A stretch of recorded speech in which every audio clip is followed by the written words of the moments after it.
There are phrases that I use where if I say God is kind, people are like, God is kind. Like there are things that become part of the language that we use in the community.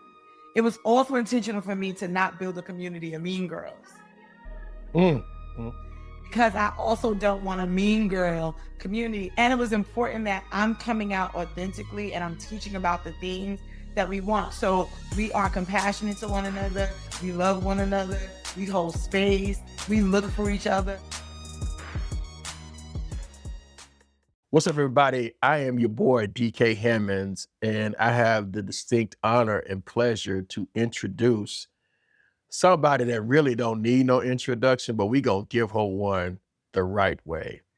This young lady is a 7-time author. 1, 2, 3, 4, 5, 6, 7. Speaker, digital discipler, known for merging faith, strategy, and storyteller. Recently featured on the Dear Future Wifey podcast. Y'all definitely need to go check that out. She is a New Yorker, but she came to move to the trenches of Houston. Y'all keep her lifted in prayer. Yo, it's no other than our girl, Sister Joy. Y'all give her a hand. Thank you, Sora, for coming to DK Hammond's Drop the Mic podcast. How you feeling, sis?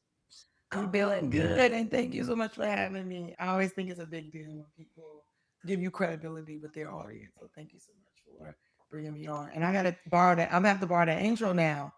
That has to that's got to be my new intro. You gotta let people know, like, okay, there are certain times in the kingdom of God that you have people and things, and we attempt to play it small. I too give you a story about 2 weeks ago.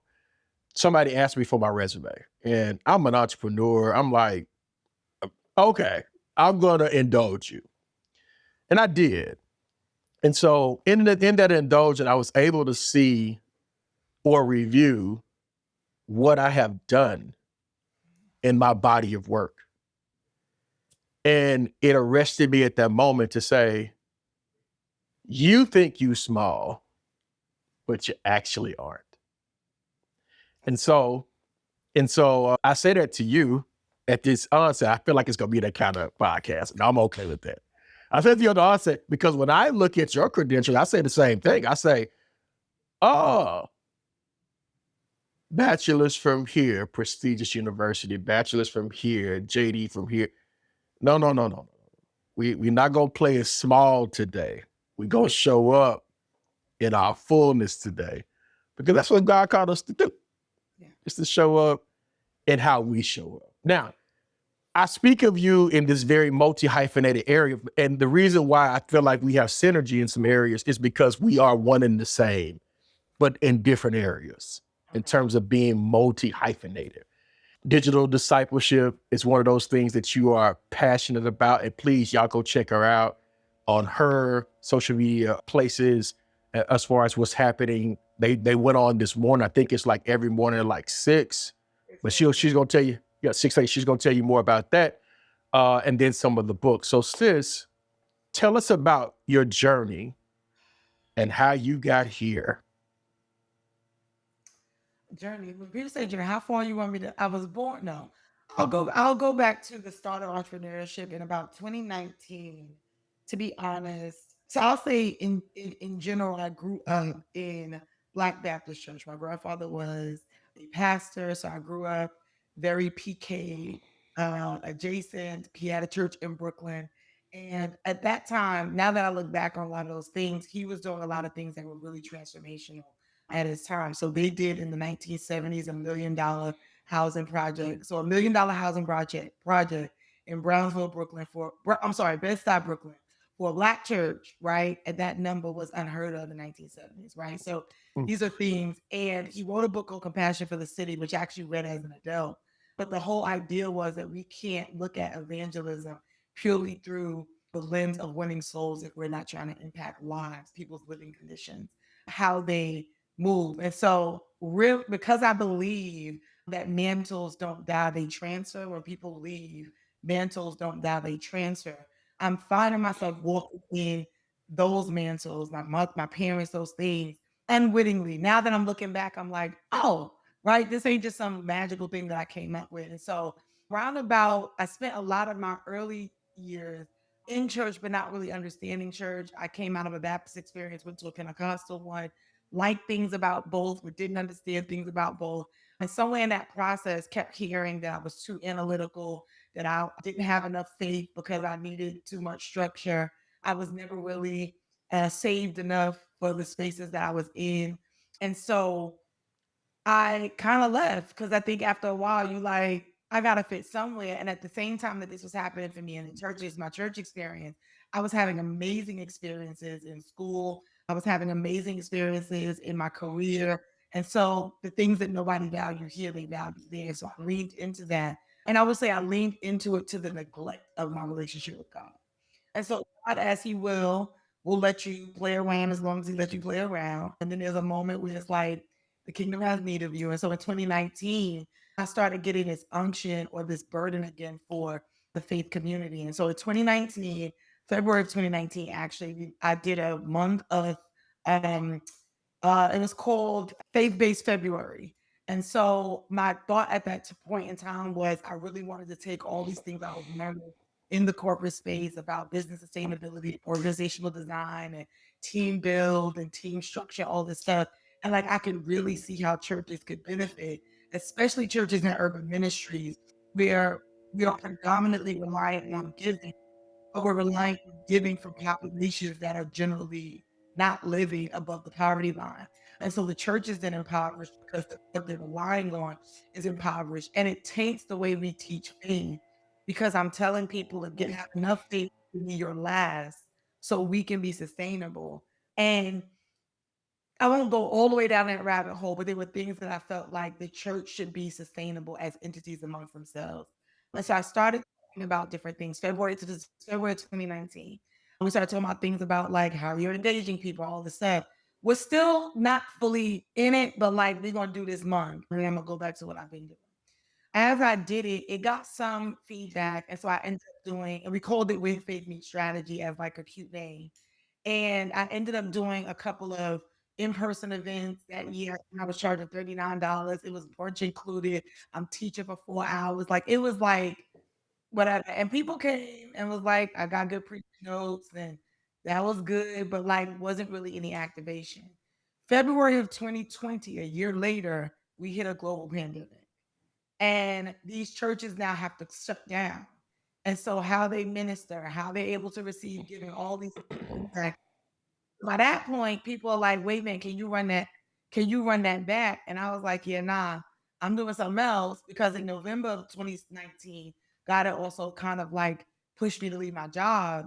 And so now I'm in the pandemic too, building a business for the first time. I'm no entrepreneurial bone. So I'm doing this at the same time. And so I ain't got time for y'all right now, because I'm trying to do what I'm doing. So 2020 was a really good year. I think by the we joined into some business coaching and masterminds. And so from July to December of that year, 6 figures in another business, HR for the culture. And so HR for the culture really became my focus. 2021 had another multi 6 figure year, 2022. So we were tracking really well. My mom passed in the end of 2021.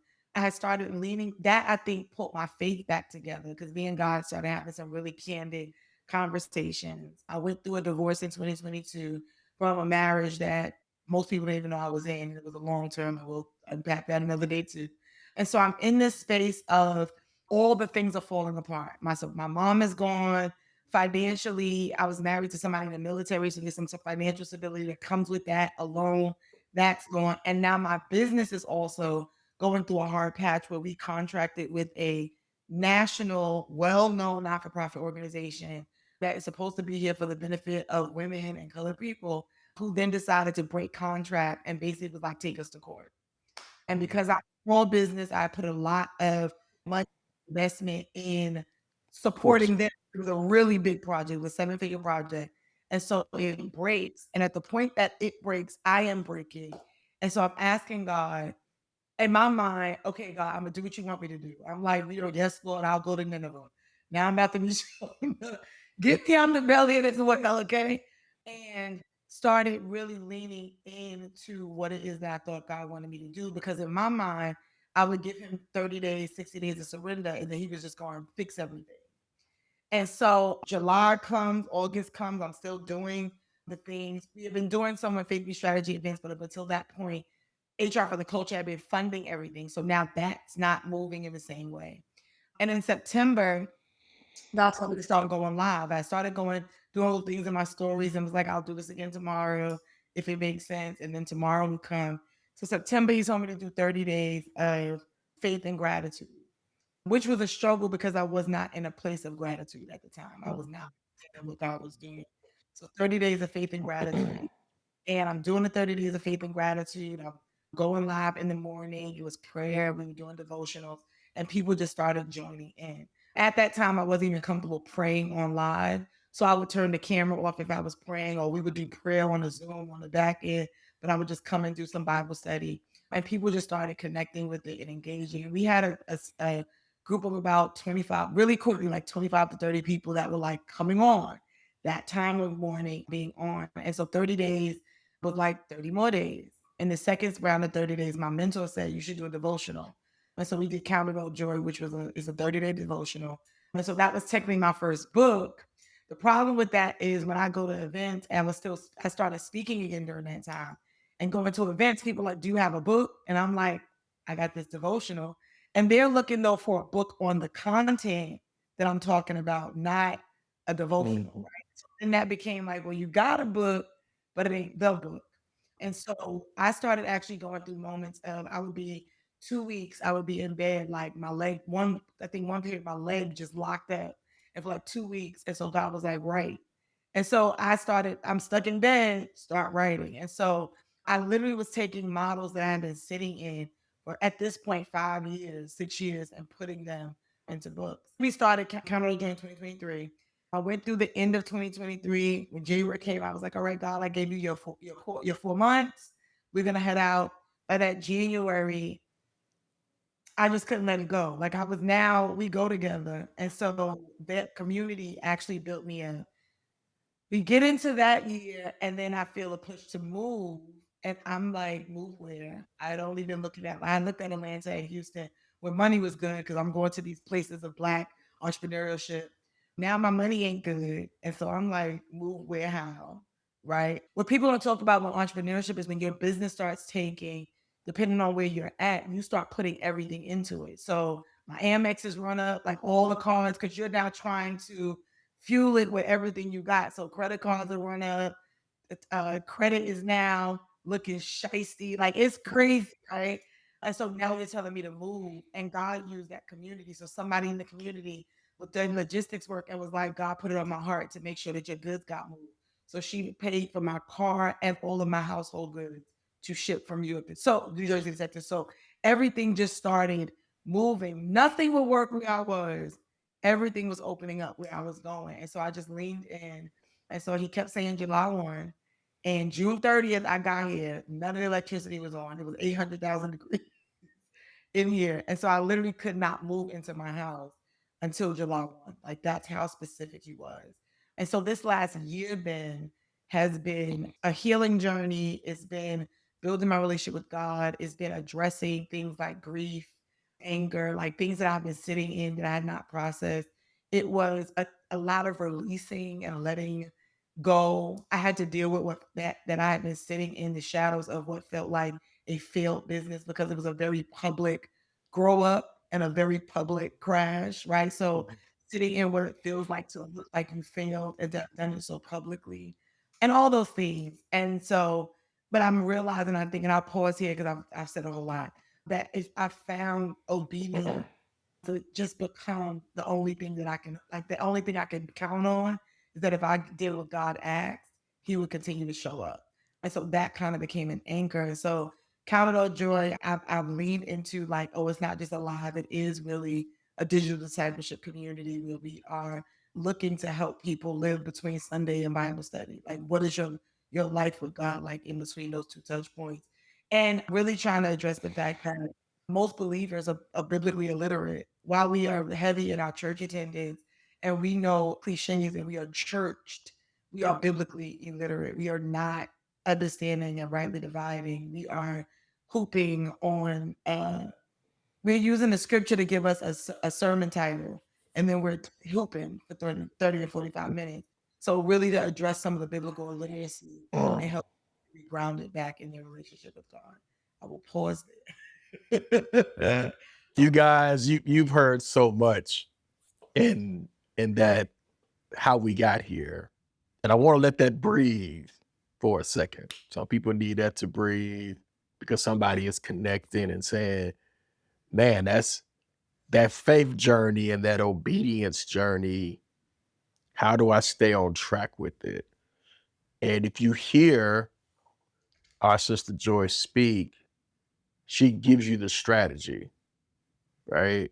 She speaks in strategy, not code. Some of us who speak at that level, people think it's vague, but really we speak strategy, and people don't want to hear or tune their ear to strategy.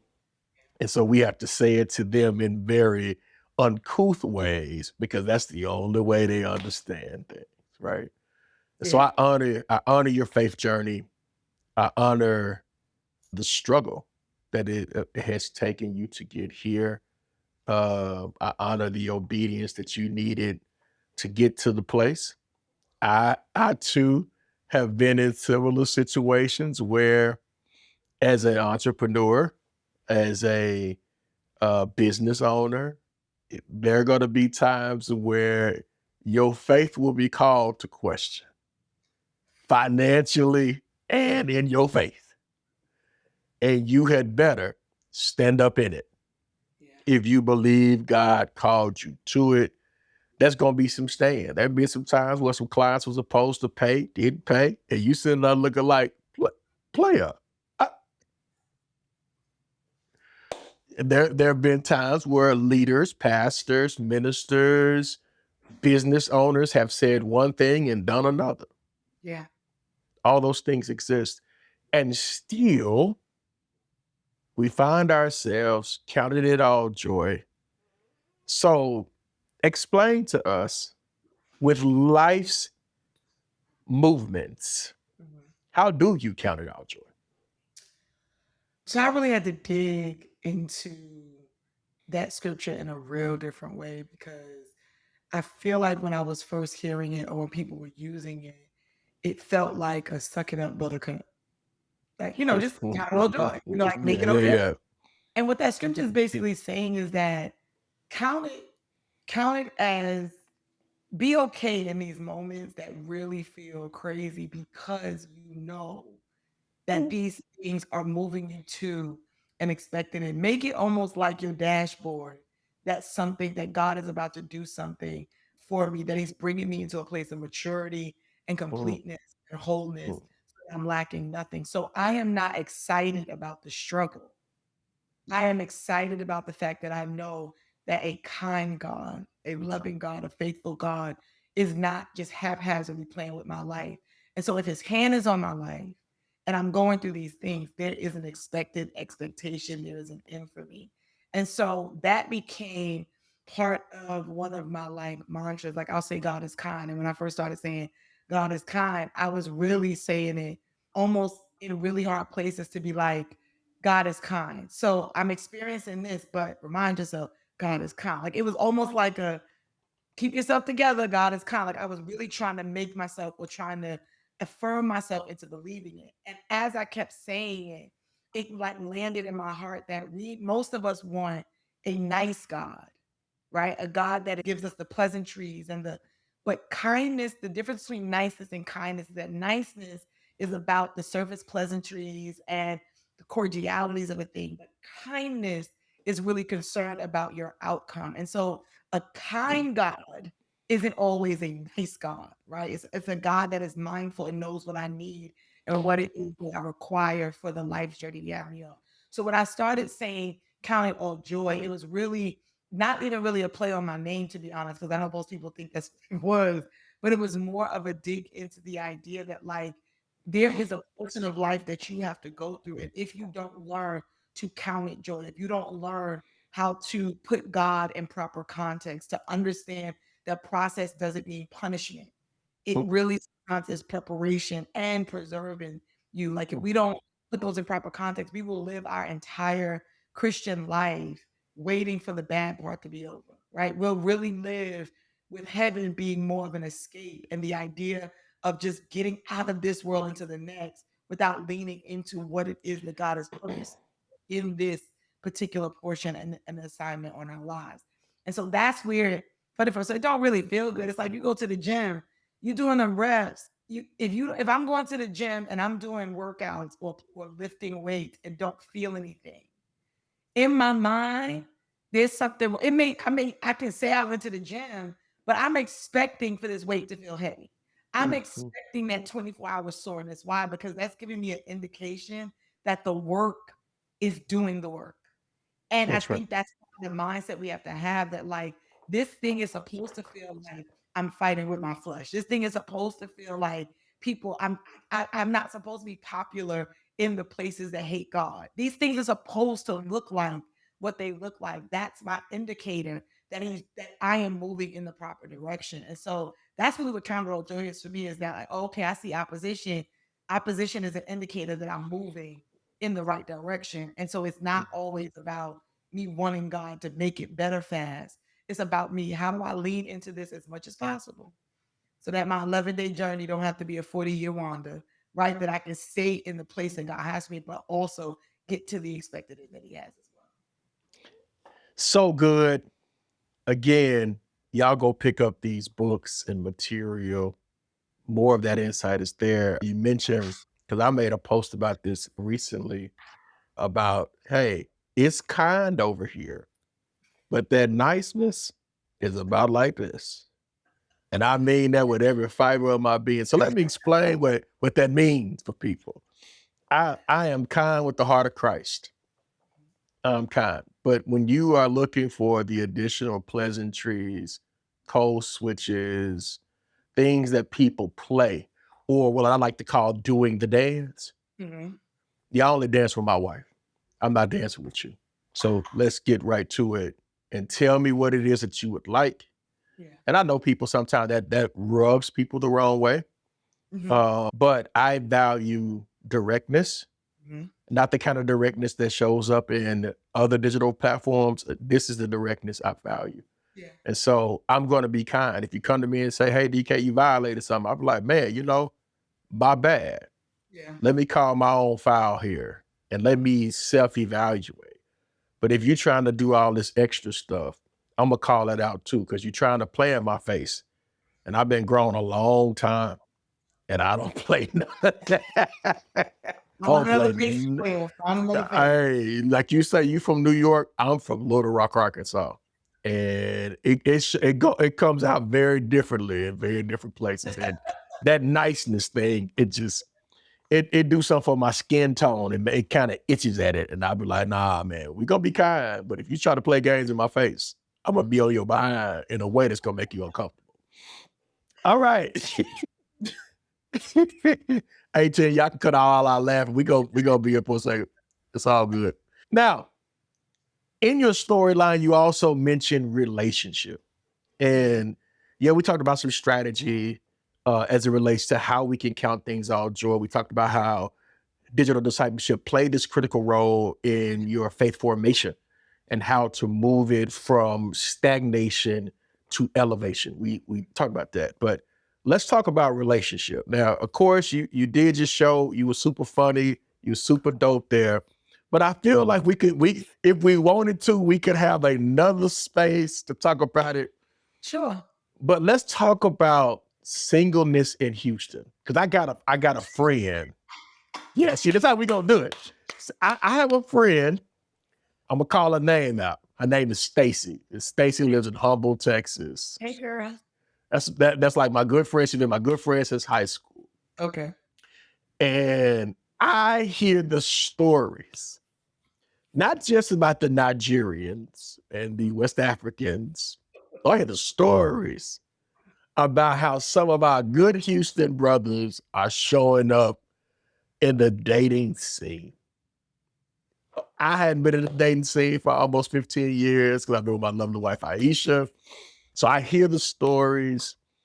And so count it all joy.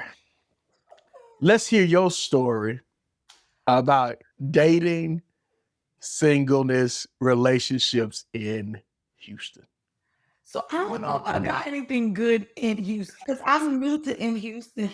Okay. And I absolutely haven't given. So first of all, before I got here, I heard horrible things about Sure. things that was already the people were sending me the STD stats. They were sending me like the beware of the scammers. I was getting all of that. I don't have a heavy context for dating in Houston. I did go to an event last night that was interesting. They invited me to come and speak to a room of I'm assuming the room was pretty much over 35, probably over 40. And they were talking about relationships. And it was interesting listening to just male and female dynamics in general and how much blaming we do. But it was also interesting. There was a person that was there, and what he basically said, I have to agree with, I do not know this man's name, but he said basically like we have abandoned standards. And Mm, because we have in our humanity and as believers have abandoned standards, mm. basically the pool has I heard people say the pool got pee in it, got poop in it. Like Got the pool. pee in it. It's got it's urine and fecal matter. Mhm. Yes. And I think weirdly enough, and because I am a hyper analytical person, I'm an overthinker, I'm a processor, I think that was one of the things moving here, even that kind of prompted me to be like, I'm not going to lock myself in a basement, but I am not going to sit at lounges and sit around at places waiting for somebody to like.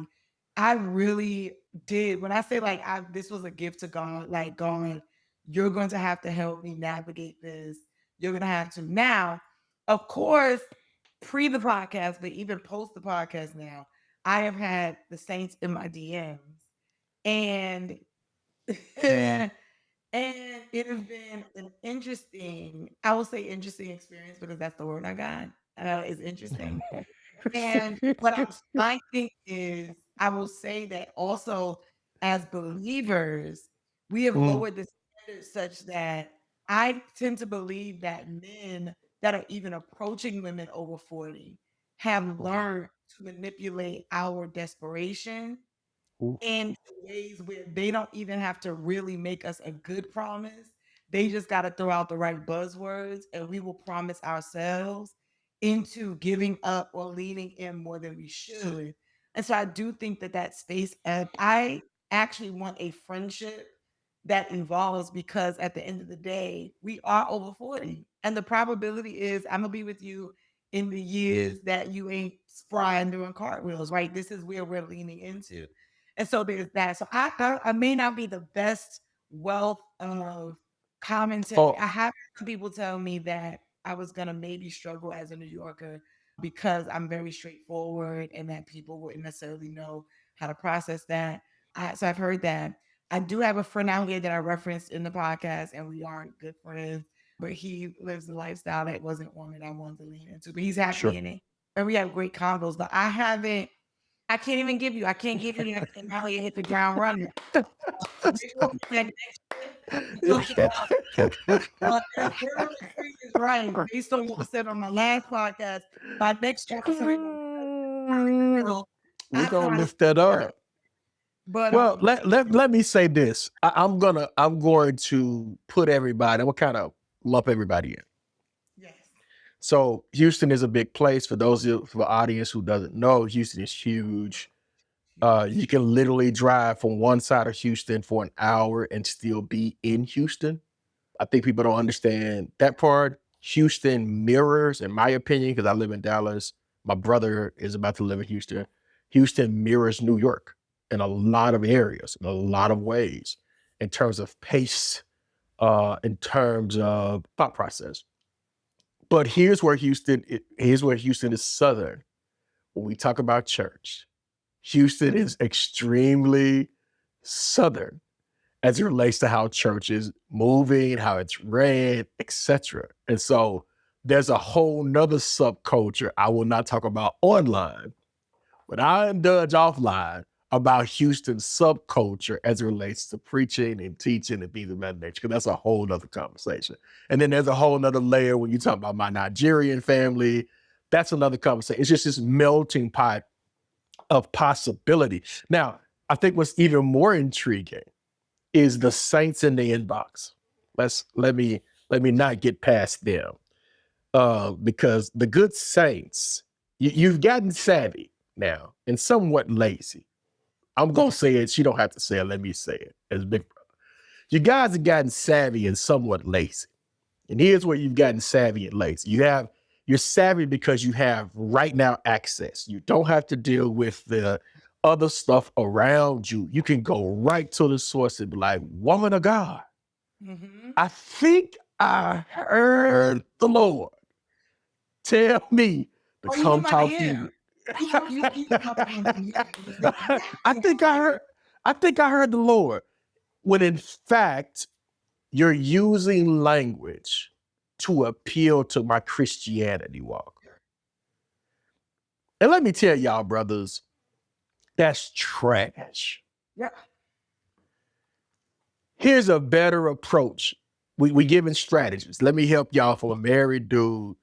I've been around the game for a while. Here's a better approach for y'all. You go boldly to that inbox. Go boldly. Go boldly. And you set the inbox up, and here's what you do. You say, hello, spell her name right.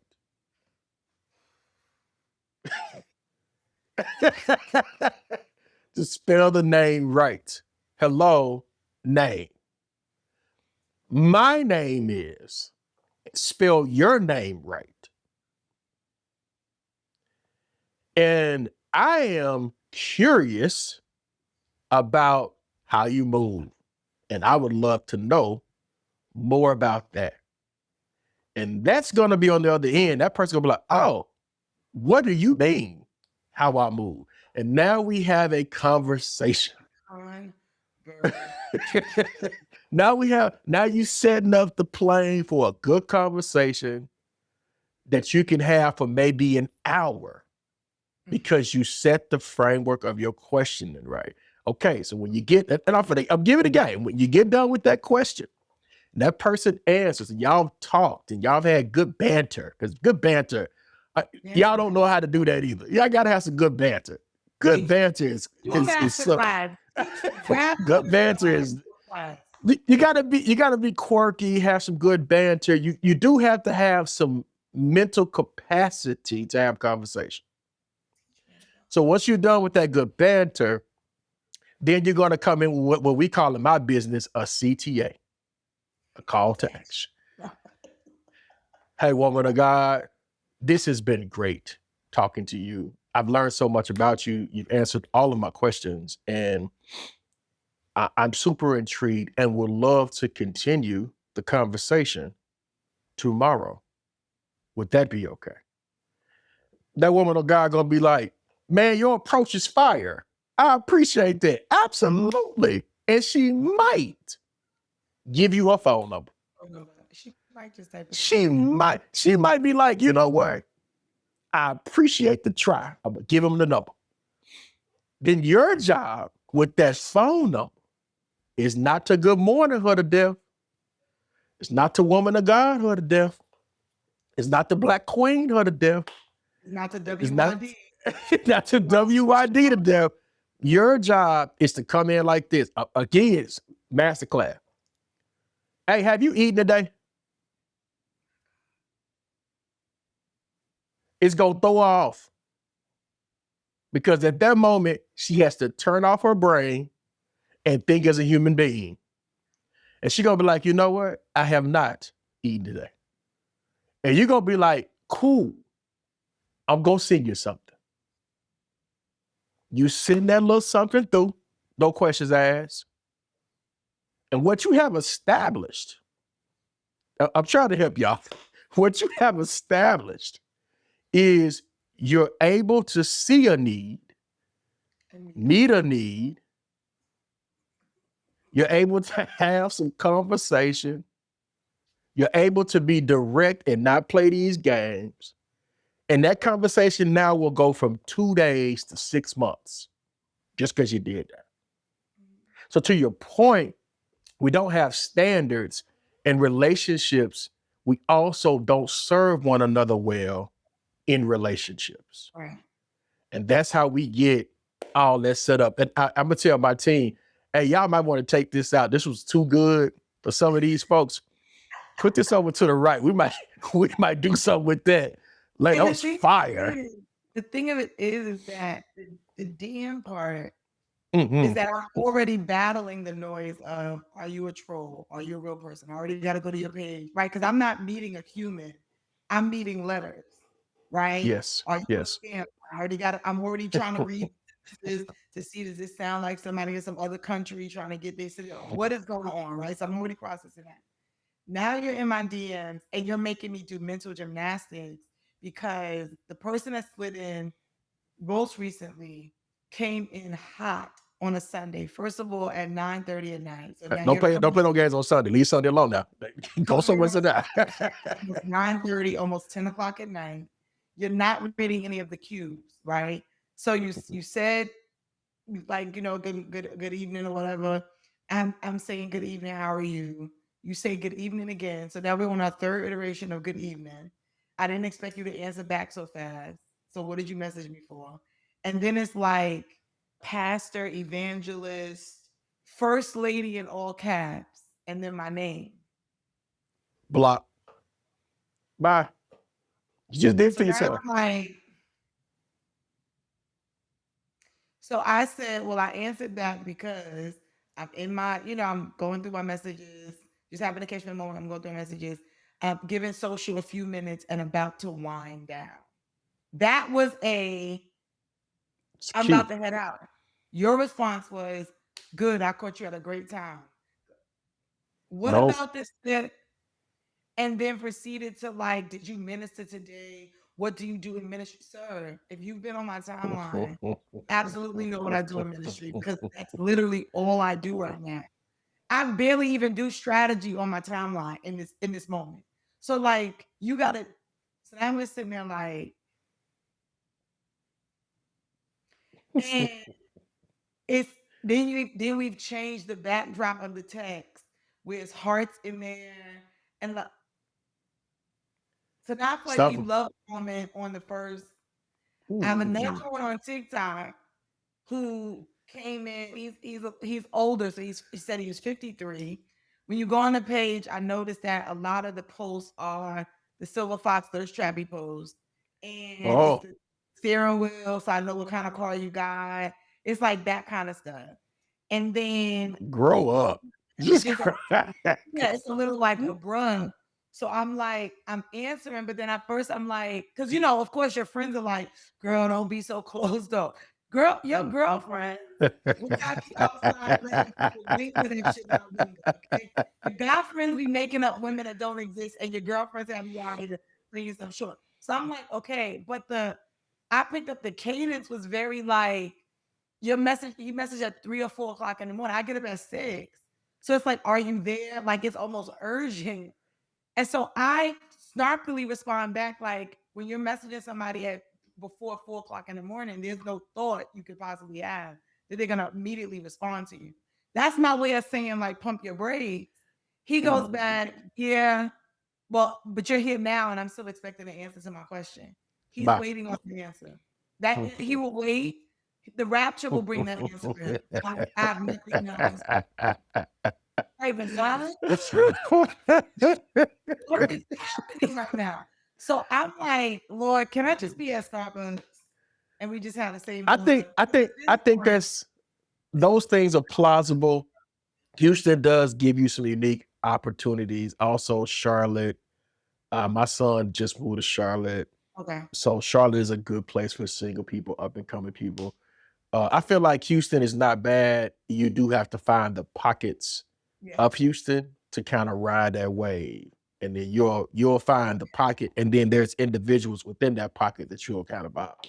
And That's I'm been fine. my experience. Yeah, I'm Yeah, finding, and I'm also, it's comical. Like, I'm not even, it's not annoying to me. It's yeah. funny. Also, like, this what we doing at these big old, because Hey none of these man, people are 35. This is what we doing at these big old ages. And I'm like, this can't be it. So it's funny to me because I'm not, but I again, what I noticed that the God as the pastor did is you Mhm. came in immediately. So I was like, well, can I? So he tried to, can I talk to you tomorrow? And I was like, I gotta pray about it. And then he was like, well, basically, no need to pray because I've already won that God has for you, sir. You about to make me cuss on my podcast. Get Sir. your narrow. Yeah, Let's narrow go that. tail. Right. Get your But narrow. again, what I hate about that is I know that these are the games that get Yeah. played to women that want somebody Yeah. that's coming in and saying, I'm marriage minded, I'm sure. So now I'm willing to let my guard down because you're saying marriage minded. Or if the rip you already first lady in me in the first 5 minutes of the DM. And I don't like it because I think it's manipulative. It I'm looking is. for people that want this, and It so is. I'm leading with this to slide my way in. It just made me think about like Tamar in the Bible, like my brother's sick, I'm bringing him some soup, and now I'm getting pounced on because you didn't came. You Yep. see, like what's happening? And I think Yeah. so that's a turn off for me every time. Yeah. I got many of my single sisters. Salute to my girl Stacy if she catches this. Yeah, that's the homie. And I got many of them that's moving in that space, and they would like nothing more than just a stand-up dude. Yeah, And some of my friends are moving in Dallas, things of that nature. So brothers, if you are listening, this is not her, this is me. If you are listening, let's change the game. Now, I know there's a certain sect of brothers that I run with. We don't play that game. We just don't. And this is me. I am so not into introducing people anymore because it always blows up in my face. Hey, folks get to hitting me up when they got issues. Hey, y'all are two human beings and y'all need to work that out. I just simply make an introduction and go from there. And I've had some success, and I think some of that needs to be reinstated. We do need to introduce people well yeah, and make sure that the folks that we're introducing, they don't get that representative. They actually get somebody that really has their mind on straight. Because there are women and men who I feel like love God and truly want that person to kind of rock with. Notice I didn't say get married to. I just said yeah. rock with. And that would be suitable for them. As a dad of a 28-year-old, I know about processing men through. And let me help some of you women. Y'all need to get better male friends and uncles to run these cat through the ringer. I promise you, you will save yourself at least 6 months if you took them around to the barbecue and let him go sit over there and play dominoes, or let him sit on that back patio and see if he can barbecue and see if he know how to take some social cues. And that's going to tell you everything you need to know about this dude, And right? Christian women, I think we have to stop dating in secret. I think that's one of the Mm. grown and I can do what I want and I don't want everybody in my business. I get that, right? But I do think that what you can't see, bringing people around people. I'm not in that space with family the way it was, but when I was younger dating, Yeah. I my dad had a number of siblings. Some of them are deceased now as well.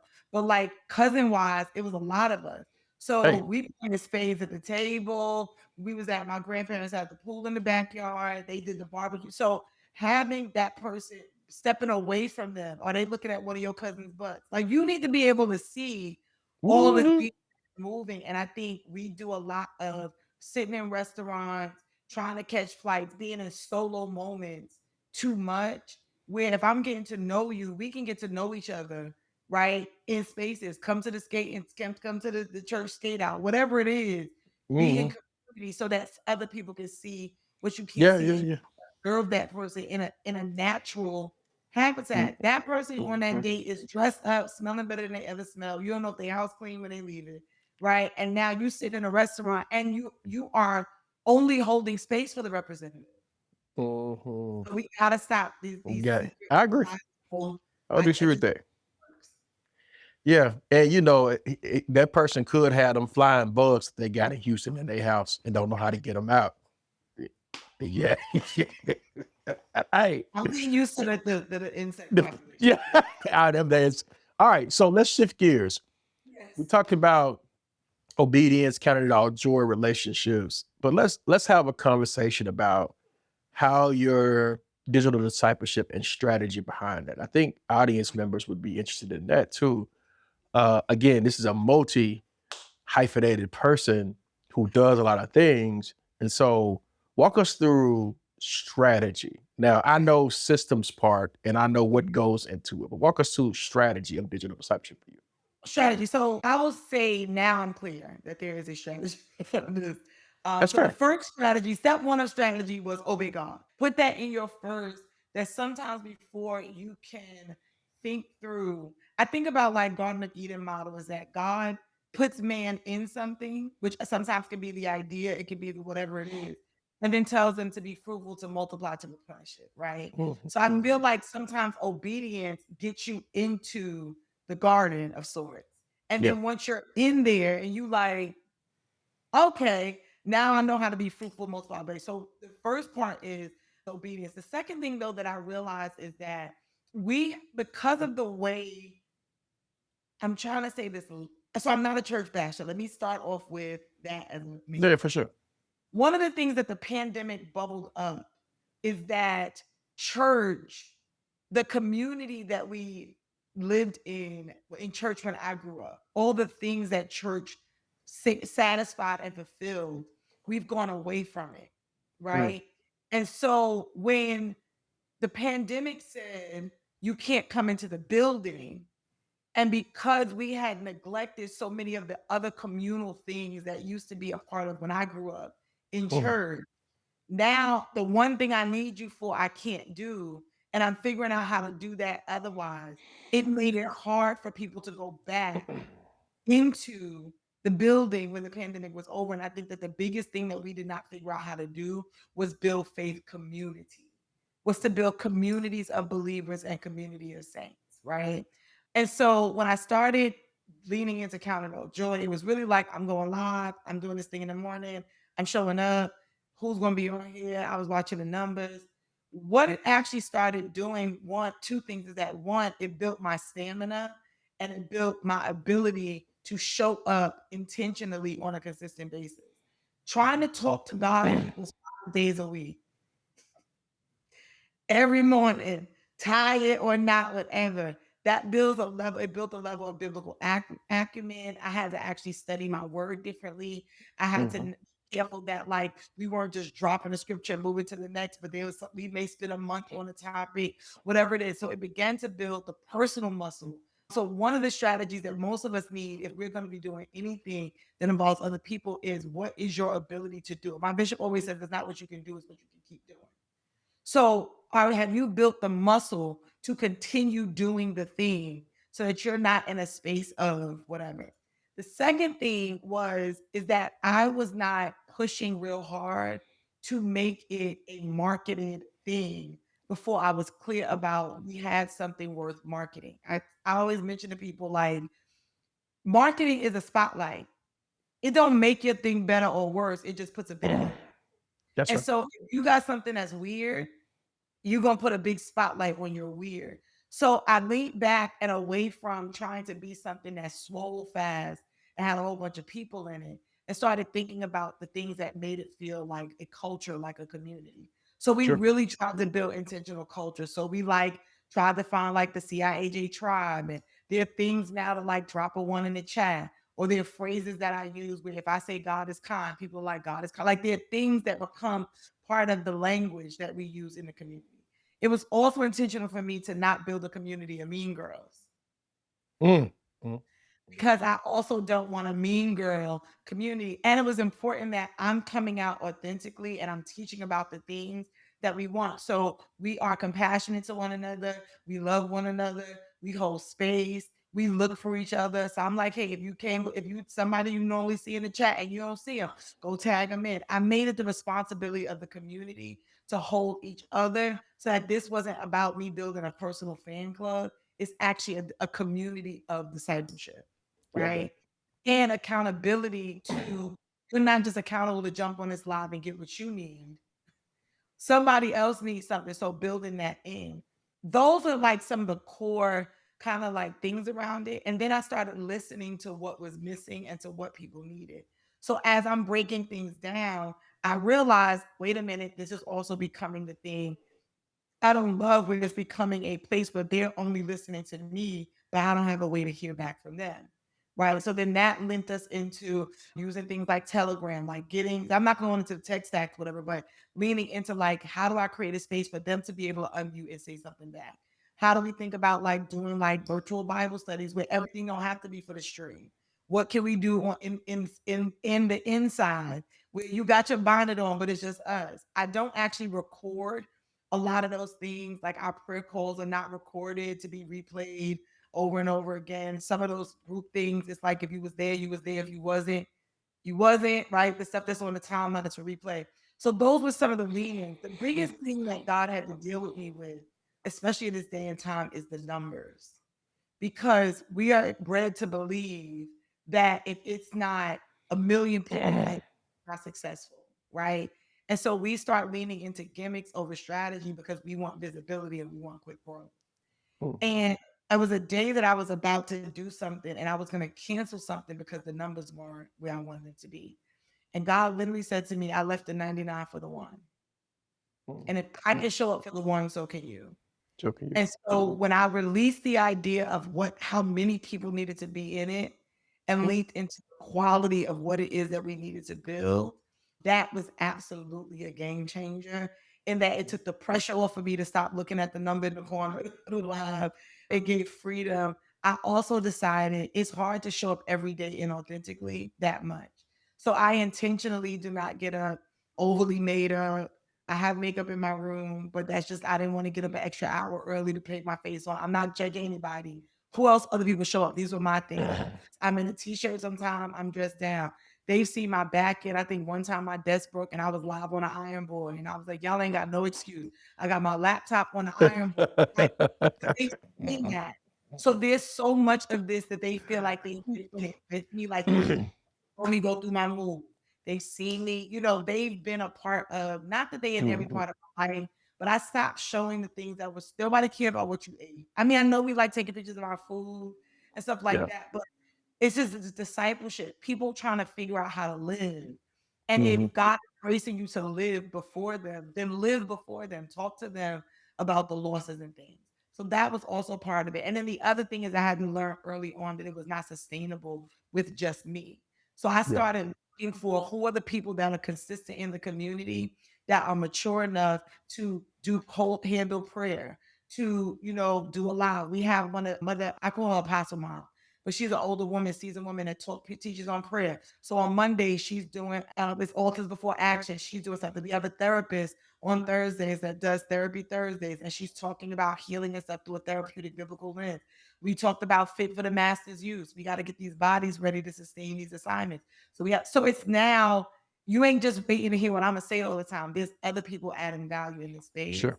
But the discipleship piece is that I'm always gonna hone in on how we are living, how we're obeying God.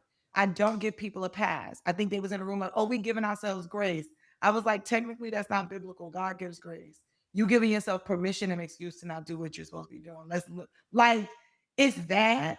And so that has been when I think about it from a strategy perspective, and then allowing it to identify as it's growing. I'm being fruitful, I'm multiplying and replenishing. What needs to be added? What needs to be built up?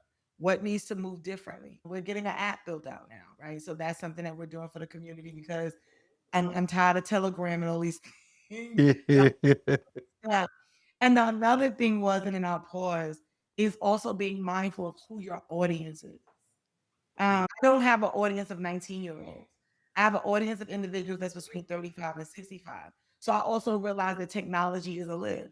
So how am I doing the things to make this feel like home? So Yeah. we there in the chat, we do 52 days to finish, which was a challenge we started doing within 52 days. We walk to 30 minutes, we read our Bible for 30 minutes, we journal for 30 minutes.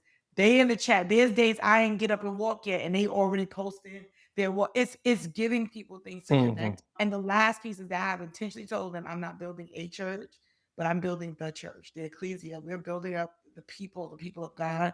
And so this is Don't dish out on your pastor. I don't do stuff on Sundays. I generally leave Tuesday, Wednesday, and Thursday because we know that's everybody Bible study nights. So I've tried to actually live around that perimeter. Those are the things. I don't, there's anything specific, but those are the things that I've tried No, to that's do. great. All right, To rapid fire. sure. Let's see how you handle it. Oh boy. These What? unscripted have to stop. Y'all have to start giving me. Nah, these are great. We're going to keep everything short because we almost at our marker. These are great. Gotcha. Okay. One lie about leadership you're done entertaining.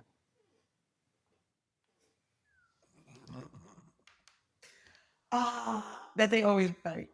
Okay. They always right. They're not. They not. They're not. A moment where God's no turned out to be preparation for something better. My business breaking. It was the end of a thing. And I couldn't have imagined the money is not all back yet, but the life is so much better. And so yeah, that was a big no. That set me up for a good place. Favorite place to eat at in Houston? I like ramen now for some reason. I haven't found like food I Houston love. got the best food, man. I'm trying to find pizza. So if y'all can give me some good pizza places, I will. Y'all put the pizza in the chat where she could find some good. I'm falling in love with ramen. And There used to be a South African place called Pele Pele. They okay. had the best chicken wings in Houston. And don't quote me on it. That could have changed since then. But that used to be my place. When I came to Houston, I would come to Pele Pele. Okay. All right. We wrapped up. Sis Joy, thank you for coming. Please share with our audience where they can find you, what's up next, how they can purchase your book, etc. Got you. So where you can find me is generally on all social media platforms. If you go to Joy You Need, you will find me. So I'm the Joy You Need on Instagram, TikTok, the Joy You Need official on Facebook, but in there. My website is joypittman.com. So if all other roles